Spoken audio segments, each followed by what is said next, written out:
Hello everyone, welcome back to our weekly Sunday meeting.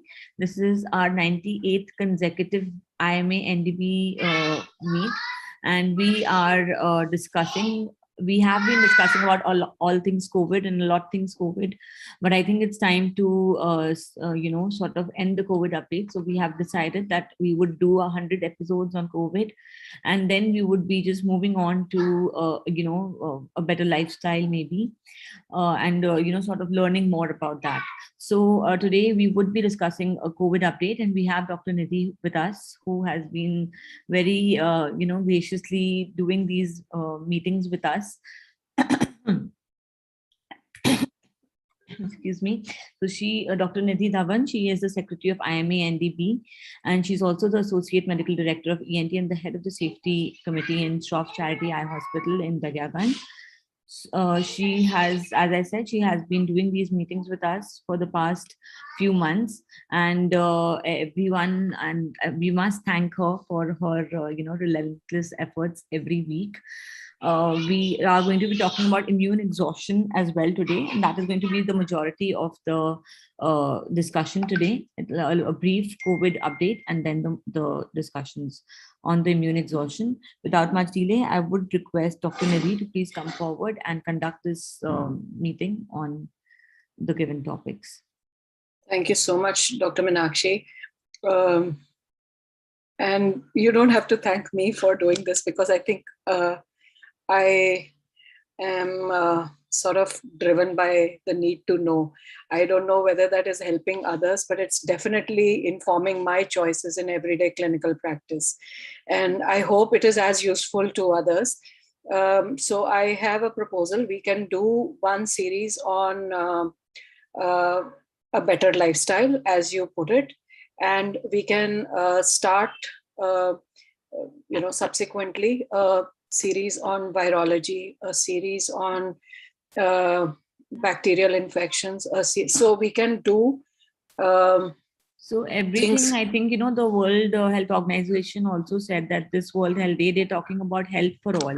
And that is what we are trying to achieve on this platform, whether, no matter what the stream of medicine, we are, sort of striving towards that. A better health, even if we talk about like a reduced inflammation, or we talk about boosting our immunity, it's all about a better lifestyle. It all comes down to that. So that's what I meant. Didn't mean to absolutely. I totally agree, and I think that's the way forward. We now need to create platforms which inform our everyday choices, both as caregivers and care receivers. So it's like all of us need to up our game now, so to speak. So I'll start today's talk with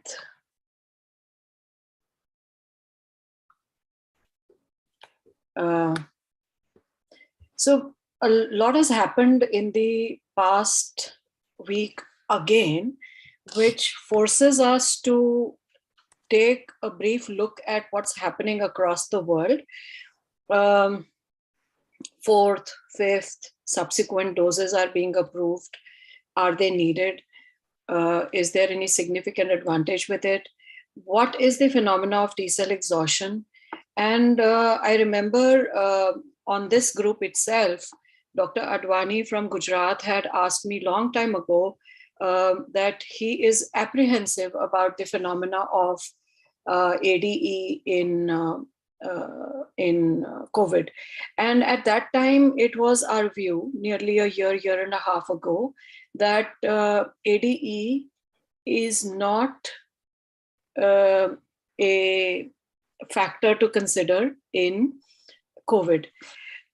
We at least need to re-examine that premise.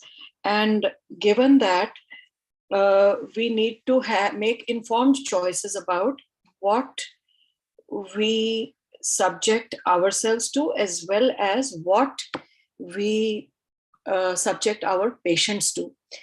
So what we are going to do here is just put out the facts and logically discuss what the implications of those facts are.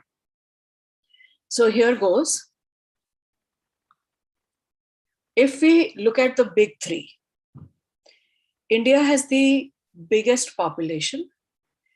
US population is kind of comparable to the population of Uttar Pradesh, and the UK population is about well, much less. So if we look at these figures, there are a lot of reasons why this could be happening. We are not testing enough, we have better immunity, so we are not having enough cases. But the bottom line is our systems seem to be holding up, and our hospitals are currently not reporting very sick patients and have not been for some time now. We look at now, for context, a highly vaccinated, highly boosted country, and we look at the cases here, it doesn't look like whether it is population demographics or it is their testing and reporting, or it is whatever the reasons, vaccination doesn't seem to have changed the game for Israel. The countries which were looking like giants in front of India are themselves dwarfed by Israel. Let's look at another two countries, South Korea and Singapore, which have had a zero COVID, zero tolerance policy. And we see here that at least the last wave did not spare them either.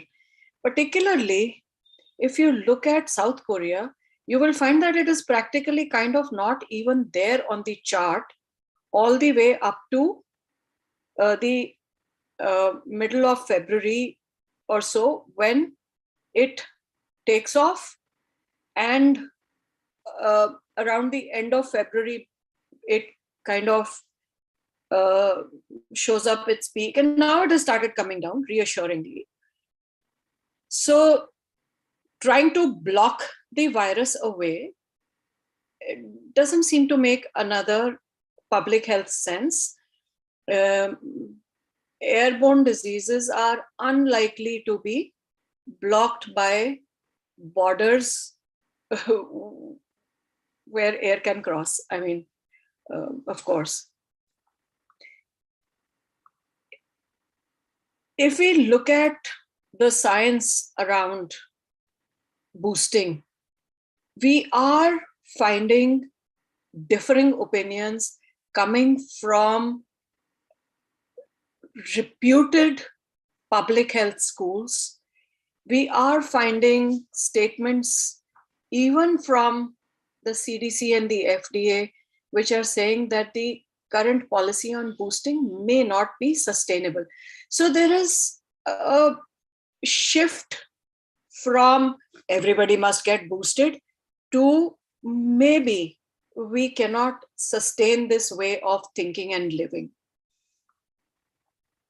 If we look at the reproduction rate, we find that the countries, the big three, the countries that are still having those higher number of cases are also hovering around the reproductive rate of 1.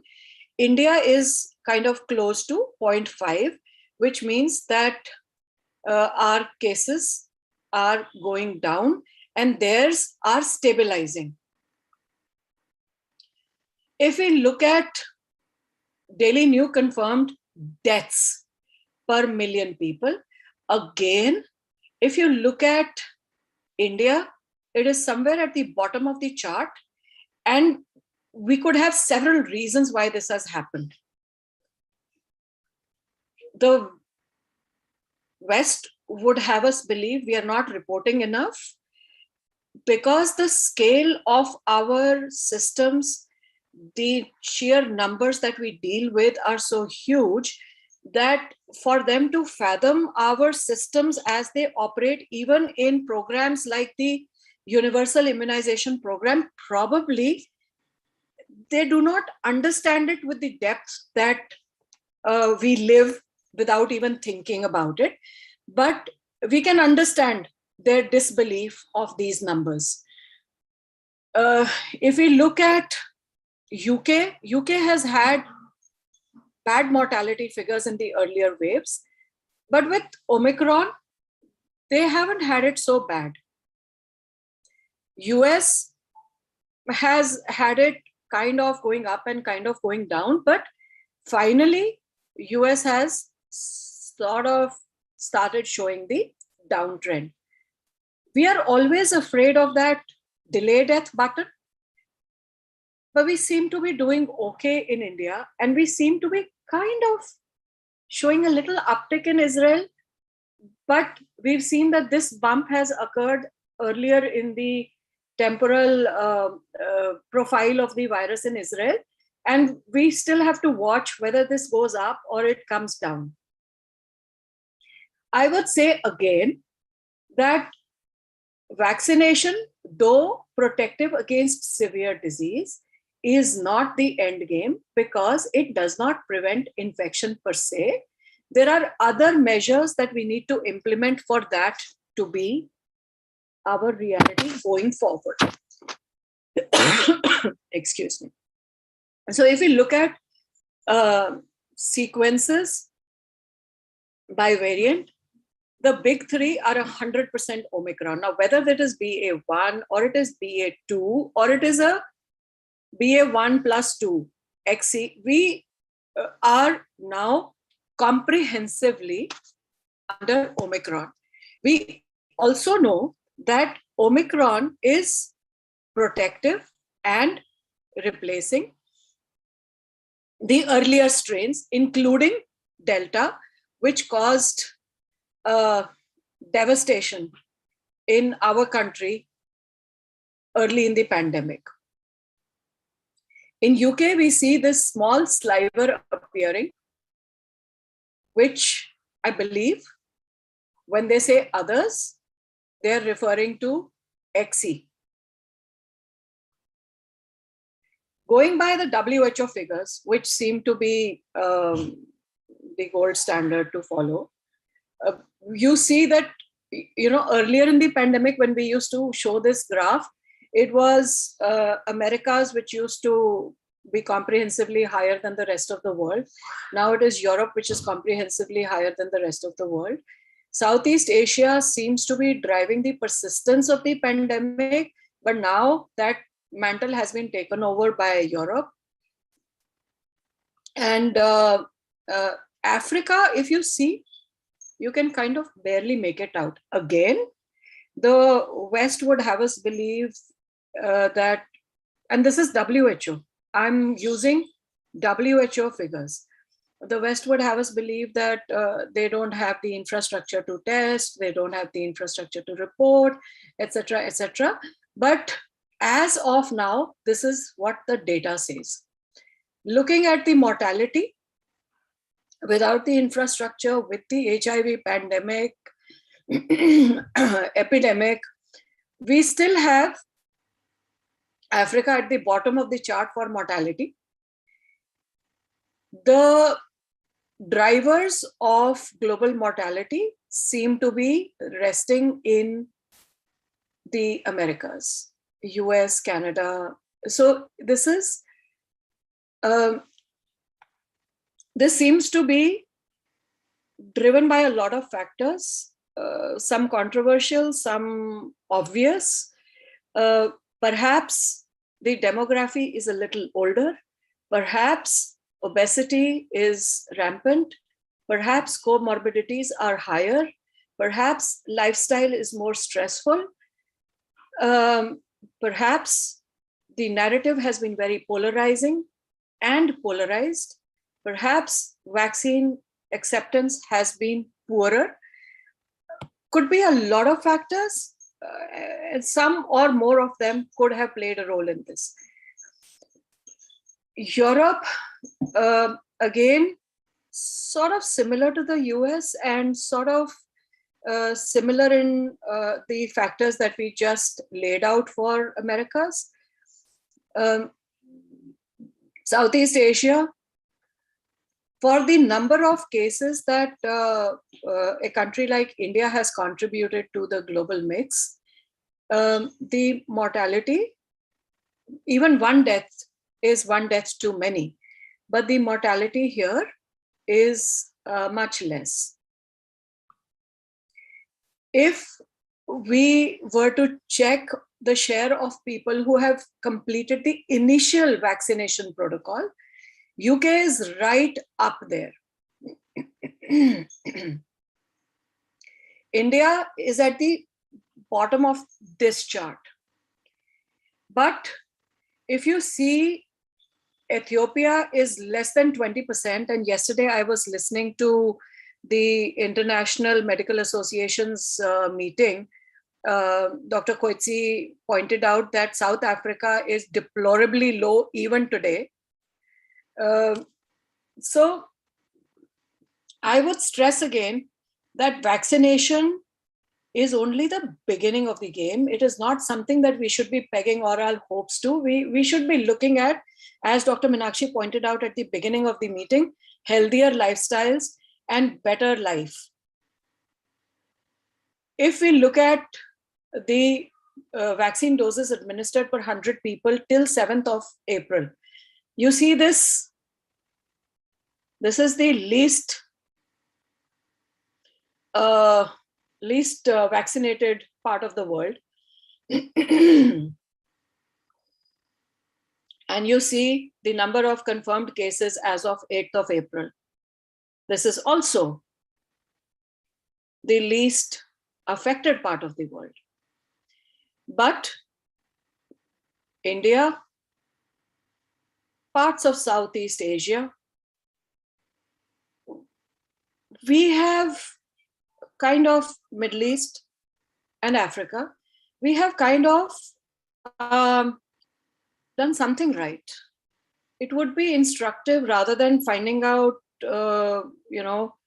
what we are hiding from the world, believing that it might be a case study and there might be lessons here for the rest of the world.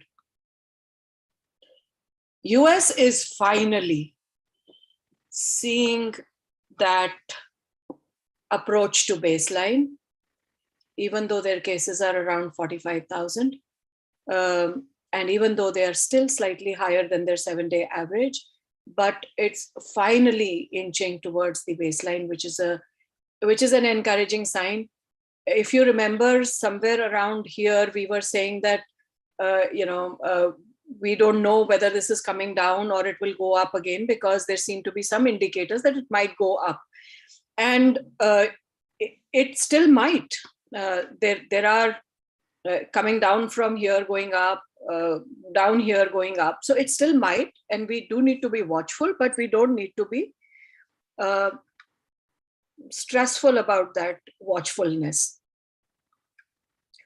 UK, again, sigh of relief, around 40,000, less than the 7-day average, comprehensively coming down. Again, we need to be watchful. Of note that nearly 60% of the cases in UK right now are incidentally discovered. Patients reach the hospital for some other treatment and are found to be positive. This might drive treatment decisions. These patients are not sick from COVID. Also of note, the Omicron, the XE variant, was discovered in UK around 17th, 18th of January. If we were to look at the natural course of the pandemic curve, we are unlikely to see a surge from something after 2.5 months. So if this is down, unless another variant emerges, it seems to be comprehensively on the way out. Looking at South Africa, their new cases, and I again observed yesterday that they have a few hundreds being reported now, but their new cases as of 8th of April, 1,300, 1,400, and less than the 7-day average of 1,500, 1,600. Look at China, and we don't know, again, just like India cannot be trusted, China cannot be trusted. It seems like Asia bears that placard on their forehead that we are not trustworthy.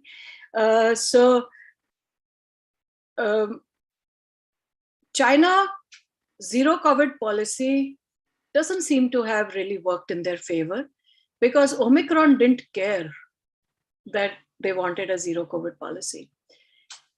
I was seeing some reports from China. What they're doing now is there is a complete lockdown, and they are moving people who test positive or who they say are testing abnormal. And I put that in air quotes with responsibility, to COVID centers. They have converted stadiums and public event venues into cubicles for these abnormal testes, and they are testing every second, third day till you test negative. You have to be negative on 4 subsequent tests before you can be released from the COVID holding area. They are still on the way up, and we don't know how far this will go. South Korea, again, a country with zero COVID policy, reached nearly 200,000 cases and is now on the way down, appears to be comprehensively going down. New cases less than the 7-day average. Zero COVID policy did not stop Omicron. So zero COVID policy definitely is not the answer. We must look at, we have survived for millennia as a species, and we have survived by letting our immune system be educated and deal with what we encounter. Right now, it's just a thought. If we were to presume that the earth is an organism, an entity, and we human beings are, for the want of a better word, pathogens or a parasite, we have come to the point where we are causing more harm to our host entity, and our host entity is fighting to survive also. Malthus had proposed long time ago, when Darwin was proposing his species, the evolution theory, Malthus has proposed that whenever the populations outstrip the resources available, then the numbers are brought down either by a natural or by a programmed calamity. So we don't know. Probably right now we are going through that phase of decreasing our numbers to come back to a symbiotic, mutually beneficial relationship with our host entity. Maybe this huge thinking is beyond everyday people, but it is something that we need to work on and make our own existence more sustainable. The FDA's expert panel in the current US press is now saying that the current booster strategy is not sustainable.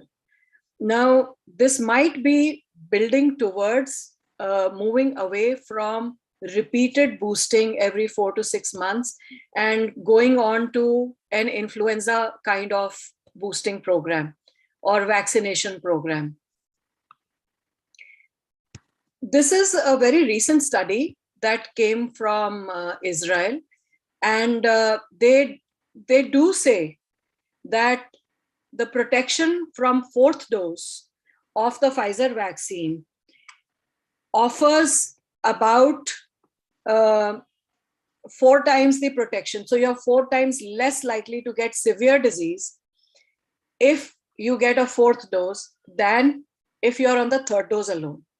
But they have, and there are serious issues with this study because and this is a New England Journal of Medicine, they have not compared natural immunity to the 3rd dose, natural immunity to the 4th dose, hybrid immunity to the 4th dose. In fact, in their conclusions, they have said that they have excluded the group which had tested positive anytime during the pandemic before the 4th dose. So it seems like this is a very, you decide that you've got to prove something and you go ahead and you prove it. So if you look at this, excuse me, if you look at this graph, the height of this bar is telling you how protected you are. So around 6 weeks till they have studied, protection against severe disease is good. So that's for all to see, severe disease. This, however, is confirmed infection. That means around 3rd week is the maximum immunity that you would have to infection. Being boosted does not protect you from getting infected. And this rapidly decreases over the study period. The predictive graph is that by week 8, you will have come down to baseline and would not be protected against infection, even despite the 4th dose. But, and this is a large study from California and New York, we know that not being vaccinated definitely is a very big risk to getting infected. But once you get infected, whether you're vaccinated and infected, or you're not vaccinated and infected, or you are both vaccinated and infected, you kind of cluster around the same protection levels, which are significantly better than not being vaccinated. And this was with 2 doses. This was not with boosting. The booster came somewhere here. And you see, this is all clustering somewhere close to the baseline. And it seems like if you look at unvaccinated with previous COVID, that's this fine line in between. This is unvaccinated with previous COVID, which is better protection than vaccinated without COVID. Only minutely so, but better protection. Now let's look at India. Again, very comprehensively moving towards baseline. cases are kind of, hovering around the same 7-day average new cases, but we seem to be going down. And the New York Times, in its wisdom, on 8th of April says, how is it possible that there is almost no COVID in India? Like almost zero. 1,100 cases a day in such a huge population, serious question. So when we hit a 400,000, we were managing it badly. When we've hit 1,100, we are hiding something. And because we must answer to them, I understand that they don't understand, but we need to be proud of our pandemic response. There are a few things that we have all done. You look at the Reuters graphic for India, less than 1% of the peak and falling. Just look at the facts and look at the facts from everywhere. You see how our mortality has been and how our figures are closing to the baseline. And look at where the world is right now. If you look at the countries which are reporting the most new infections every day, you have South Korea, Germany, France, Vietnam, Italy. These are the countries which are still, and look at UK, US finally coming down, South Korea just inching down, Russia, I don't know with the war, how are they doing, but the figures are saying they're coming down, Germany going up. So we need to focus on our own demographics, and every country needs to do that. We must have a bias to protect our own people, and every country must do that. We must do it to the best of our ability, and every country must do that. We are not questioning anybody else's ability. We are not questioning everybody else's results. And we would not like those questions to be thrown at us as if we are different from the rest of the world. We belong to the same human species, and we behave pretty responsibly in crisis. And that is known about the Indian race. So if we look at what is the recovery rate and what is the recovered cases, our recovery rate is more than 98.7%. India's active case trajectory is constantly falling towards the baseline and is right now less than 12,000. The case positivity again is falling and is inching close to 0.25%. Our cardinal states, Maharashtra, very close to the baseline.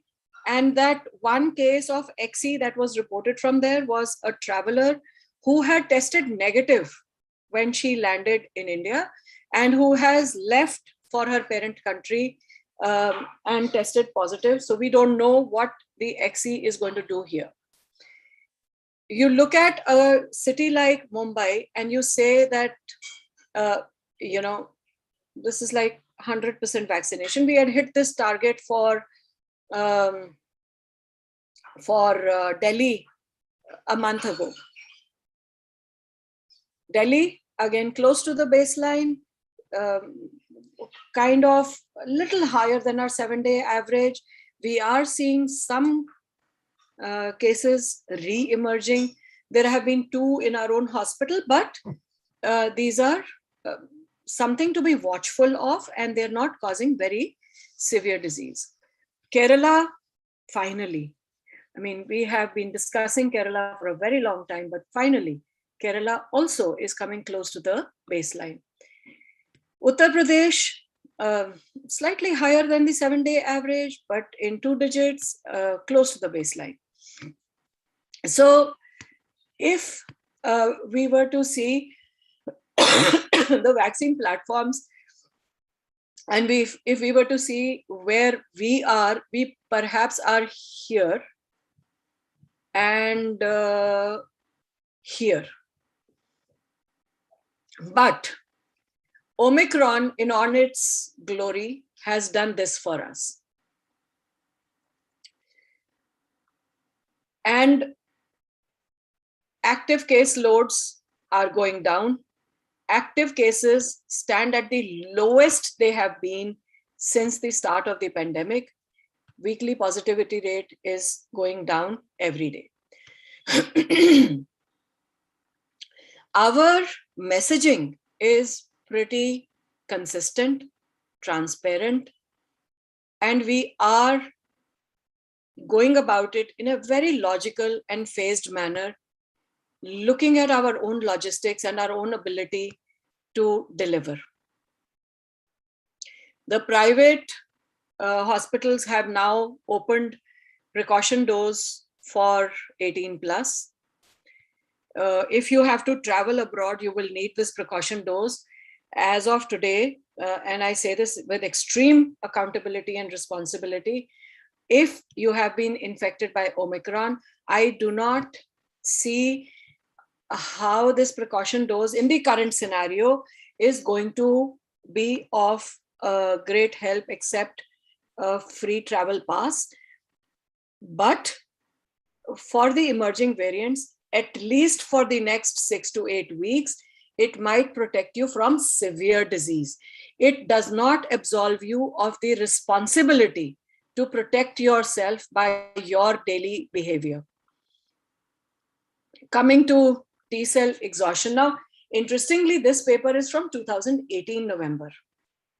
We have seen a lot of data on T cell exhaustion in COVID. It seems to be a function of mitochondrial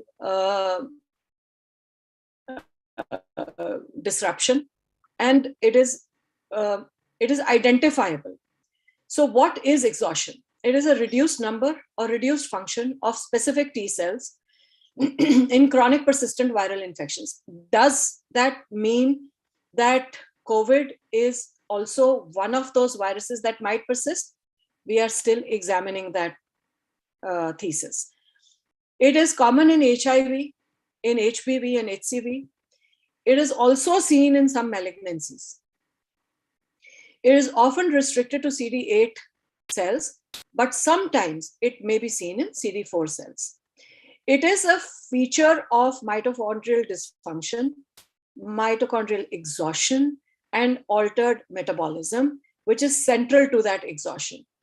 And since the free radicals and ROS seem to be driving exhaustion, it appears that antioxidants can enhance recovery of mitochondria.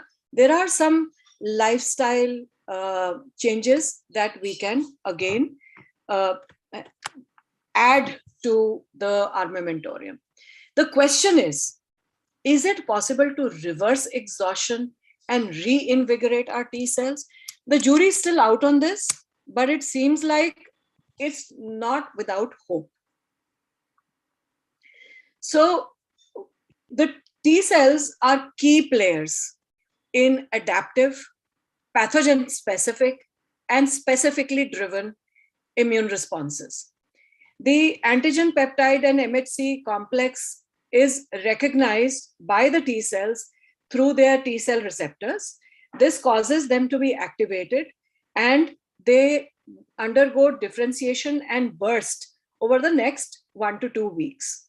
This results in proliferation, transcription, epigenetic changes, metabolic changes, and the central theme of all these changes is driven to clearing the recognized pathogen. There is a massive clonal expansion. There is programmed tissue homing. There is development of tissue effector functions which eliminate infected cells.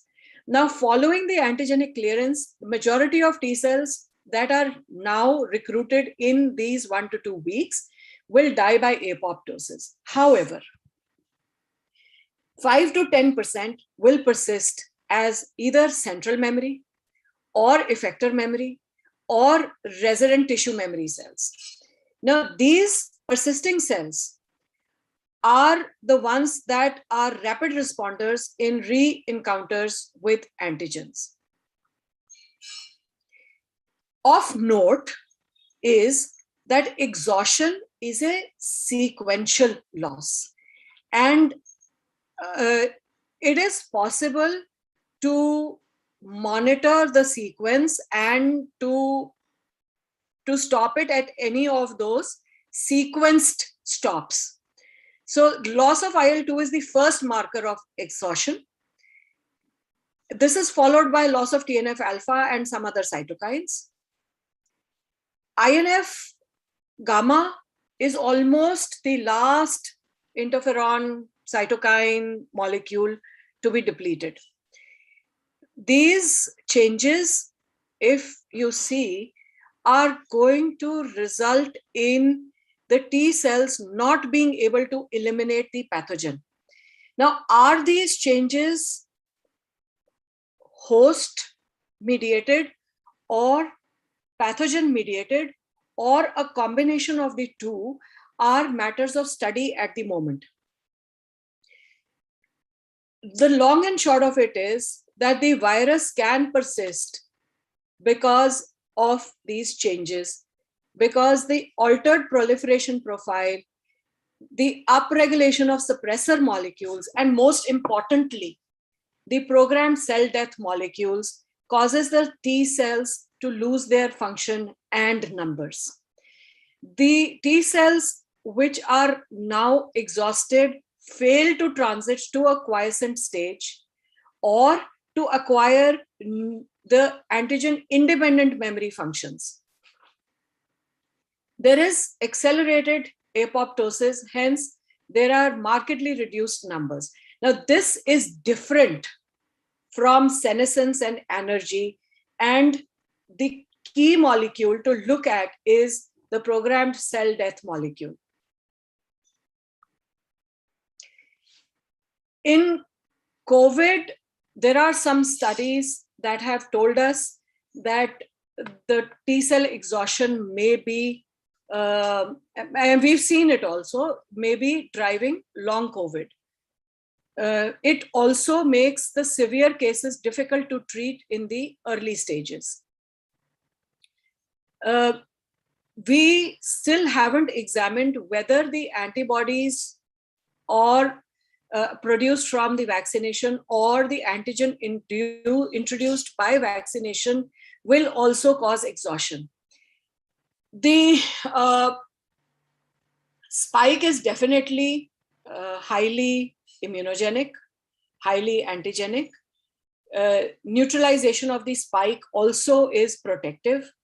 There were some studies from the Salk Institute which said that the spike alone is enough to cause all effects of severe COVID. It does not need the virus. They had loaded the spike on a dummy virus, and very quickly that study was withdrawn. Mild COVID, we know, is more likely to cause long COVID. This seems to be a function of exhaustion and viral persistence in macrophages. Now, macrophages are cells that do not have ACE receptors. If macrophages do not have ACE receptors, then how do macrophages pick up the antigens from the virus? How does this infected cell persist? And what is happening here? This seems to be a feature of antibody-dependent disease enhancement, because a cell which would otherwise not get infected is getting infected. How this is happening is that the antigen-antibody complexes are being recognized by the MHC on the macrophages, and endocytosis is happening despite macrophages being ACE negative. This internalizes the viral antigens and takes over the machinery. The macrophages, hence, may be the link through ADE towards T cell exhaustion. The programmed cell death molecule 1 is the key marker of exhaustion. There is altered glycolysis in the mitochondria with increased ROS and mitochondrial dysfunction driving the cell to be exhausted. This results in release of some cytokines and eventual exhaustion of the cell. Interferon gamma and interferon gamma seems to be one of the key molecules to prevent exhaustion or to reverse it. And inactivation of PDCM, programmed cell death molecule, also is a useful treatment strategy to follow. Now, zinc, manganese, magnesium, vitamin E, vitamin C, all these antioxidants, quercetin, CoQ, all these seem to be working at the mitochondrial level. There are other lifestyle factors which will either prevent mitochondrial degeneration or improve mitochondrial health. The TLR 3, 7, 8, and 9 are the ones which seem to be key to recognizing an intracellular pathogen like the viral pathogens.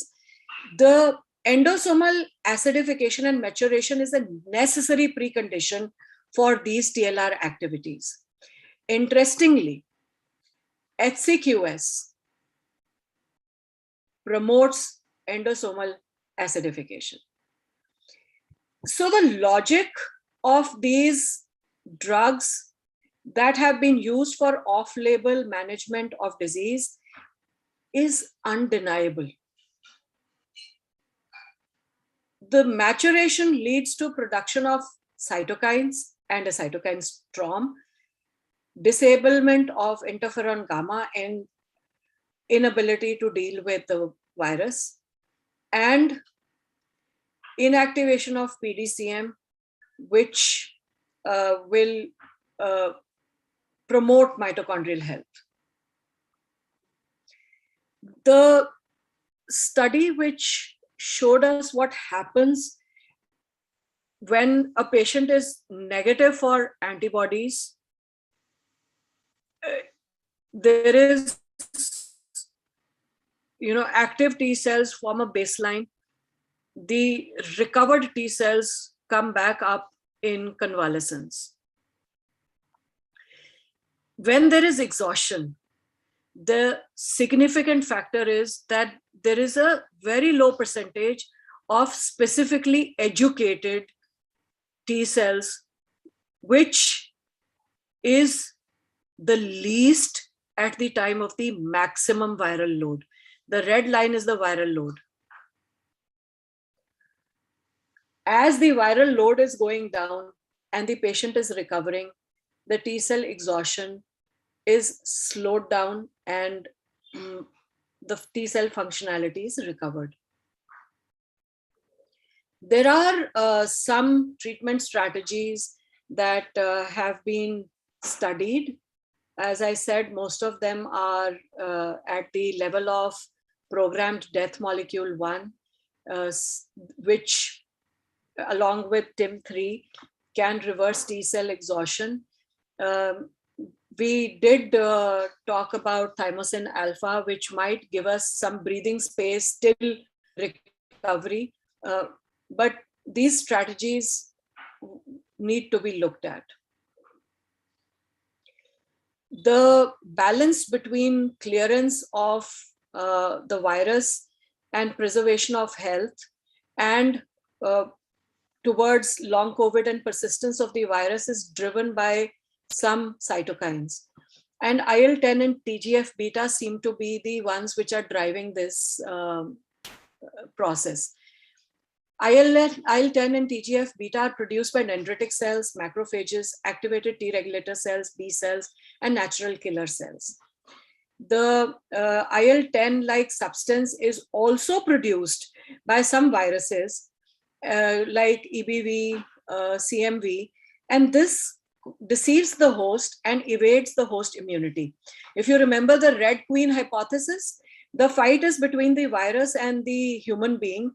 And the Red Queen famously told Alice in Wonderland, you have to run fast to stay in the same place. So each time the human immune response mounts something which can run faster than the virus mounts a response which can run faster than the immune system. And the balance is driven by whichever ends up running faster. So Epstein-Barr virus and cytomegalovirus produce an IL-10 like substance which deceives the host and prevents clearance of the virus, which causes persistence of the virus in the system. IL-10 induces P50, P105 subunits of the nuclear factor kappa beta and inhibits the nuclear factor kappa beta pathway. When IL-10 like substance is produced by the viruses, this pathway cannot be engaged. Since IL-10 inhibits the nuclear factor kappa beta pathway and decreases IL-6 CC chemokine 3 activation and suppresses interferon gamma, it also works on the STAT1 activation through the interferon gamma. This induces expression of suppressor of cytokine signaling by neutrophils and macrophages and limits their inflammatory damage. So it is for host protection, but this also leads to persistence of the virus in some cells because they have not been eliminated. If we are able to suppress IL-10 or block it, it is associated with enhanced tissue inflammation and damage. So the dance is going to be between having enough IL-10 to clear the virus and stopping it soon enough to prevent excessive damage of the tissue. The viruses can either be cytopathic or they can be non-cytopathic. A cytopathic virus destroys the cell that it enters. But the non-cytopathic viruses actually end up infecting neighboring cells from within that cell and taking over the inflammatory cascade, including the nuclear factor kappa beta and the NLRP pathways.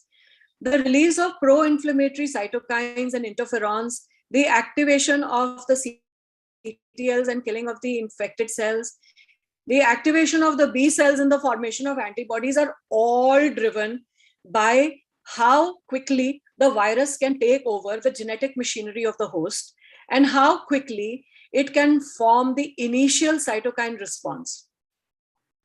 The deposition of the antigen-antibody complexes can happen in any and all tissues, and whichever tissue it tends to attack results in tissue damage. The host defenses try to limit this damage by IL-10 pathway, TGF-beta, resolvins, and galactins. The induction of these molecules also causes loss of effector function, so it decreases our ability to fight with this virus, at least for that virus. And this pro-inflammatory and anti-inflammatory mechanism is undergoing a constant homeostasis to preserve health.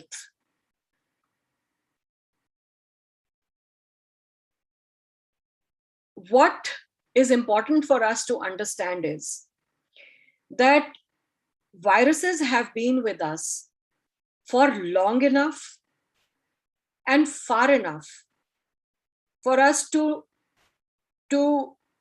be reassured that our immune system can be educated, and we have to not ignore natural immunity, but enhance it. This can be done via lifestyle changes. It can be done by personal protection. It can be done by by population protection, and that, the cheese model in which multiple holes in each slice of cheese do not completely align, but the disease is prevented because at some slice of cheese it will get stopped. I think we need to follow that for the coming few years. Also, I have a feeling that in the coming few years, we are going to see a lot of autoimmunity, a lot of cancers and malignancies, and a lot of just people being generally unwell. And with not much to offer as cure, but the time to prevent that perhaps is now, when we can say, okay, the campaign like CRP less than 1, which isn't, it's a good measurable indicator for persistent inflammation. Sort of lifestyle change whereby you introduce a session of whatever works for you as a calming thing, meditation, exercise, have good, healthy, local food. So all these things are going to take us farther than depending on at least the current narrative on disease, on vaccines, on polarization, on politics. I think we need to rise above all that, and I think we need to move towards a better lifestyle. Over to you, Meenakshi.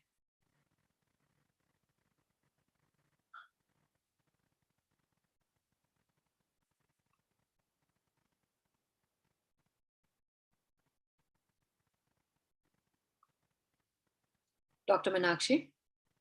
Yes, ma'am, I'm there. There's some problem with my audio.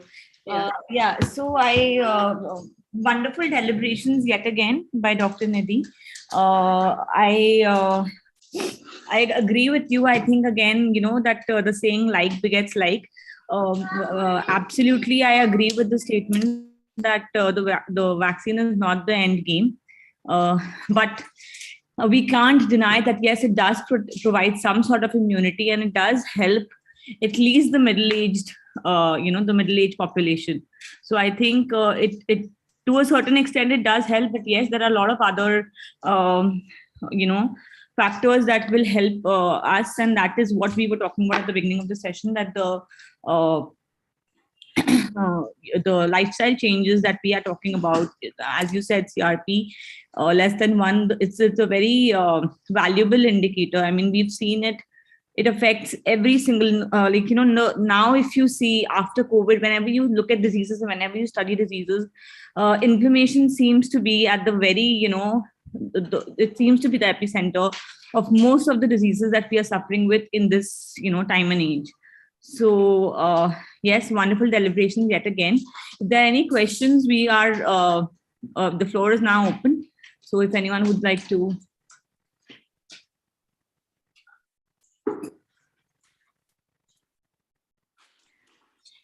So as was happening in yesterday's session, more smiles, less questions is equal to moving out of the pandemic.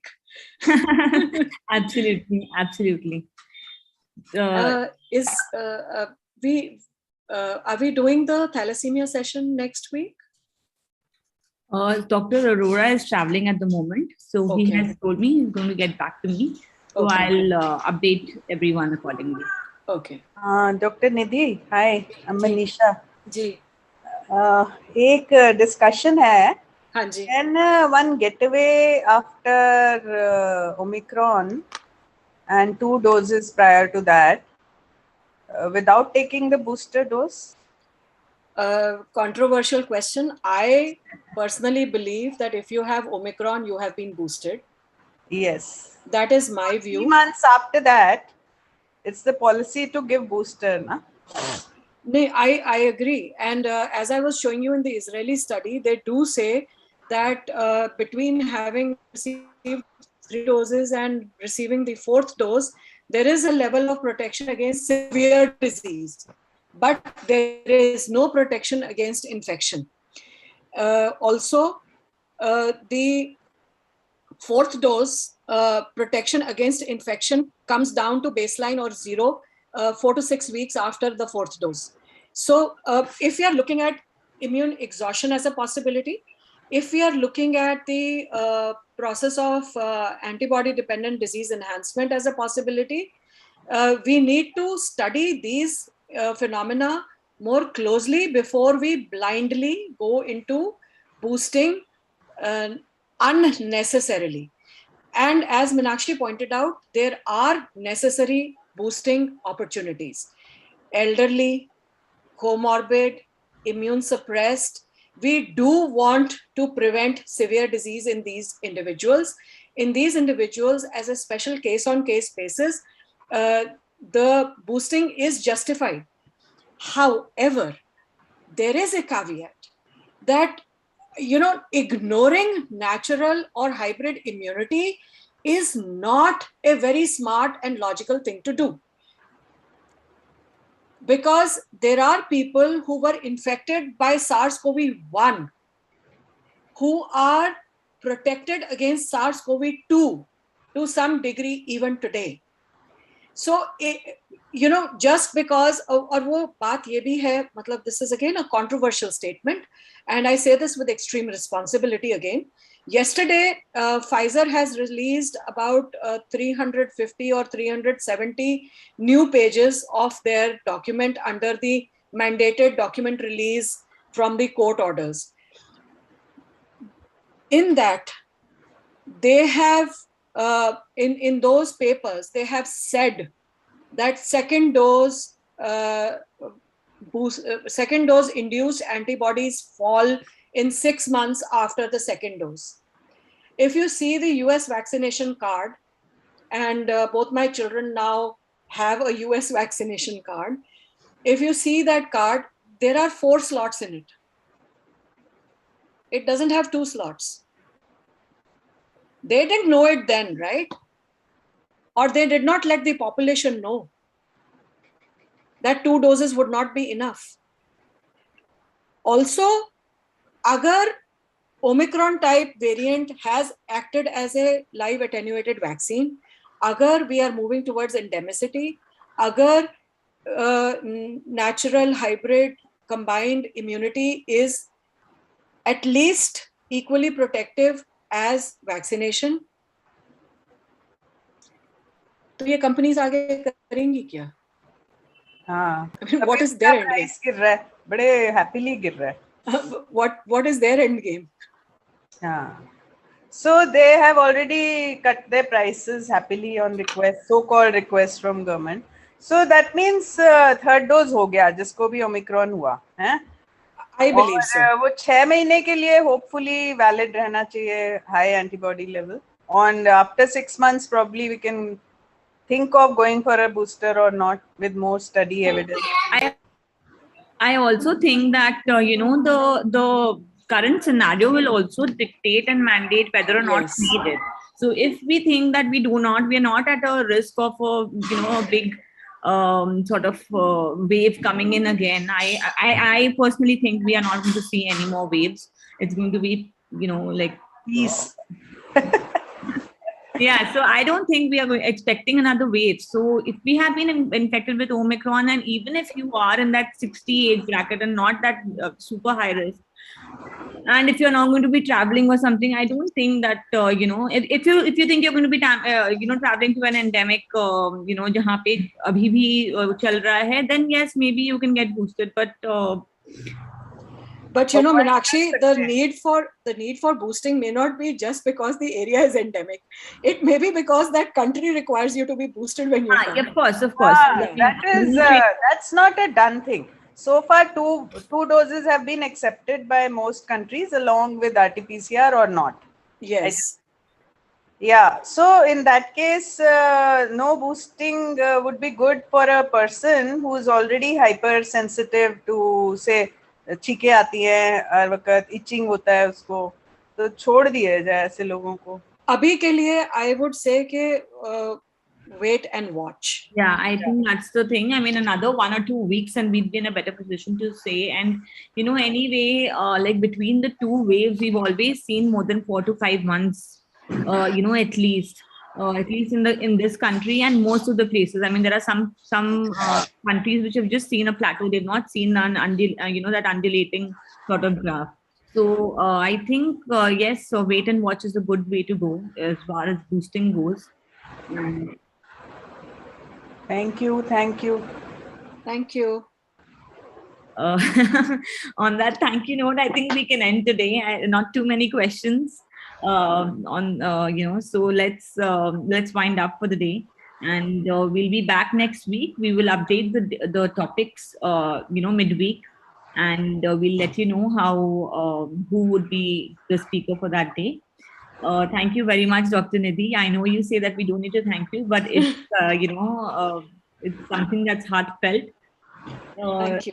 A big thank you to you, and a big thank you to all of you who do still join in every Sunday in the absence of Sir. So when Sir left us, the next morning when I logged into Health Darbar, it was just such a very emotional moment, and there were hundreds of participants. So I had said this line कि उनकी अनुपस्थिति में आपकी उपस्थिति बहुत अच्छी लग रही है. So this is what it is. This Sunday, every Sunday, all of you joining in and keeping the show alive. It means a lot. Thank you, everyone. We'll be back again next week. See you.